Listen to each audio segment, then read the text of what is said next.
యాదాద్రి భువనగిరి జిల్లాలో రైతులు వినూత్న నిరసన చేపట్టారు. యాదాద్రి భువనగిరి జిల్లా కొలన్పాక నుంచి ఆలేరు మార్కెట్ యార్డు వరకు 7 కిలోమీటర్ల తోపుడు బండిపై కాళ్లకు చెప్పులు లేకుండా ధాన్యం బస్తాలను తరలిస్తూ మణిపాల్ రెడ్డి అనే రైతు వినూత్న నిరసన తెలిపారు. వడ్ల కొనుగోళ్లలో జాప్యంపై ఆగ్రహం వ్యక్తం చేశారు. కొలన్పాక ధాన్యం కొనుగోలు కేంద్రంలో ధాన్యం కుప్పలు పేరుకుపోయాయని, కల్లంలో 10 రోజులుగా కాంటా వేసిన ధాన్యం రవాణా చేయడం లేదని మండిపడ్డారు.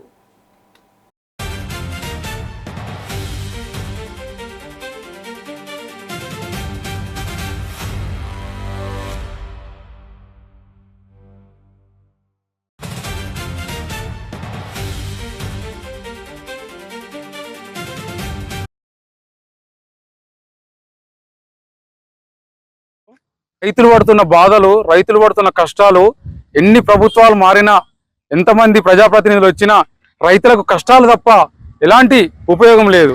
ఎందుకంటే ఈ రోజు చూస్తున్నాం, ఒక్కొక్క రైతు వడదెబ్బకు కల్లాల పొంటి వండుకుంటా పొద్దుగడి వరకు ఈ కల్లాల పొంటే కల్లాలకనే వండుకుంటూ ఇక్కడనే వండుకుంటూ ఎప్పుడు పోతుంది మా ధాన్యం అని ఆ లారీల కోసం ఎదురుస్తున్న పరిస్థితి ఇలా కొలన్పాక అండ్ ఆలేరు నియోజకవర్గంలో ఇక్కడ బాగా ఎక్కువగా ఉంది. చూస్తున్నాం, ఇక్కడ కుప్పలు తెప్పలుగా పండించిన పంట కుప్పలు తెప్పలుగా ఇక్కడనే ఉంది.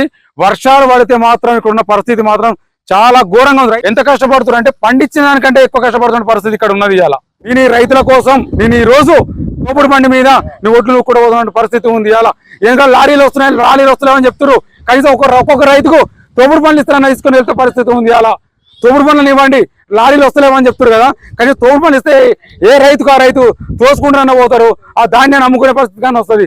కానీ అబద్ధం మాటలు చెప్పి రైతులను మోసం చేస్తున్నారు. అవమానాల పాలవుతుండు. ఇలా రైతు అవమానాల పాలవుతుండు. 2 లక్షల అప్పు ఉంటే రైతు ఆత్మహత్య చేసుకుంటూ, ₹1 కోట్ల అప్పు చేసి ఇలా ఏసీ రూమ్లలో వండుకుంటా